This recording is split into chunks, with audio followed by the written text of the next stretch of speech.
This is my 1981 C1500 pickup.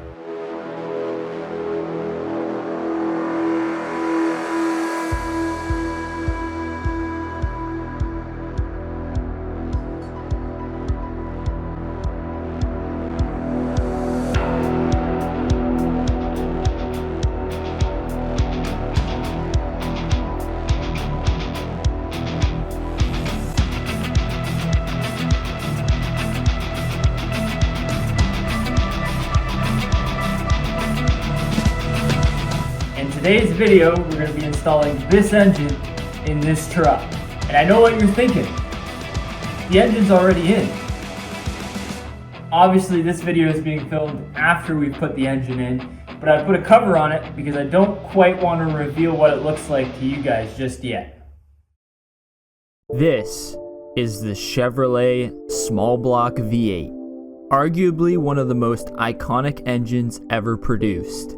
But my 350 small block unfortunately looked like this.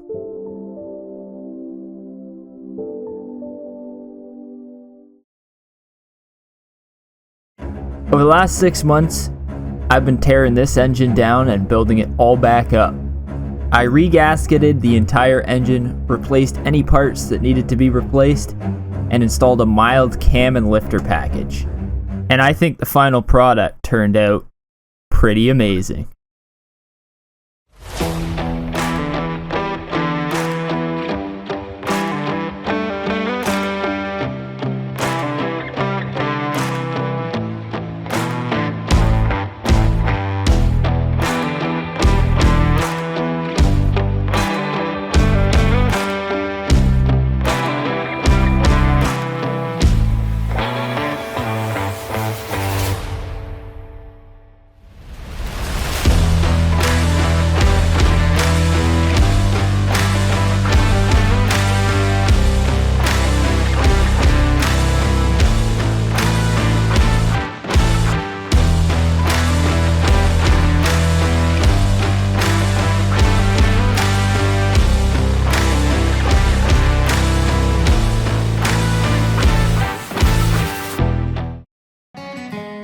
Well then, it is now time to get to work.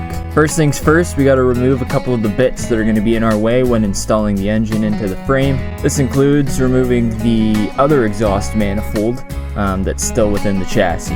Next, we're going to remove the drive shaft so that we're not fighting with that as we're installing the transmission onto its cross member. Now, with the way that U-joints work, I like to actually install a zip tie on the part that can potentially have the cups come out. You can see me doing that here. If you've ever had one of these cups fall off of a drive shaft, you know you want to keep these things secure and prevent all the needle bearings from going everywhere and just causing you tons of problems. So with the drive shaft secured, we can now remove it from the vehicle and move on to the transmission mount. Just 2 bolts to remove the transmission mount, or what's left of the transmission mount anyways, and that's out. And look at how absolutely battered this transmission mount is. At no fault of anybody, I may or may not have ripped it out while pulling the drivetrain out of the truck. Alright, now with everything out of the way, now it's time to start installing the nice fresh parts on the truck. Starting with none other than the engine and transmission mounts. And look at these babies, they are fresh to death. First, we're going to remove the little brackets that the engine mounts bolt to. I thought this would have been easier than trying to do it on the vehicle. And since they're easy to remove right now with everything out of the way, we're going to pull them off and install the engine mounts onto the bracket. And we're going to go ahead and install the engine mount brackets back onto the truck, at least for now. You'll see later in the video why I say that.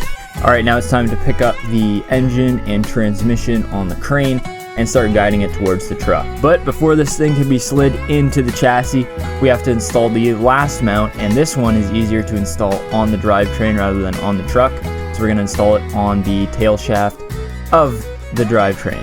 And once that transmission mount is on the transmission, we're ready to slide everything into the truck. As you can see, this thing has got to go in at a crazy angle just because I have the driver's side exhaust header already on the engine, and the only reason that I did that is because it's kind of a pain in the booty to install it afterwards just because of the custom serpentine belt setup that I have on the front of the engine.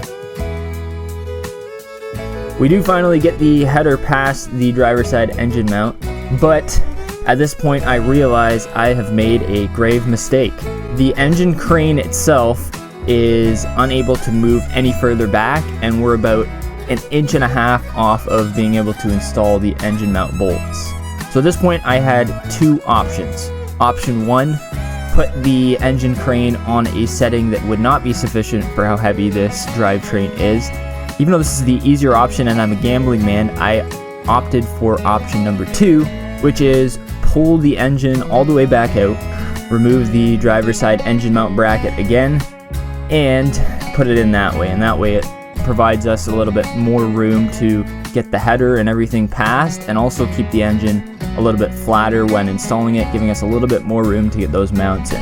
And with the engine out, you can see why we were having trouble. I have absolutely destroyed the nice coating on the brand new mount that I had, and when the engine was at such an angle, it actually made it so that parts at the back of the engine, mostly the oil pressure sensor for the gauge, got absolutely munched. Luckily, all it did was bend that tab down. So back in with the drivetrain we go, this time at a little bit of a shallower angle to get those mount bolts lined up.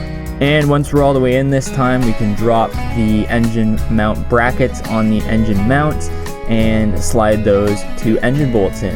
I had to do a little bit of finagling with the rear just because the rear didn't want to lift up over the transmission cross member, but with a little bit of persistence and some back and forth between laying on my back and pushing the engine in from the front, we finally got her in. And with that, the heart of the beast was installed, and look at how awesome it turned out.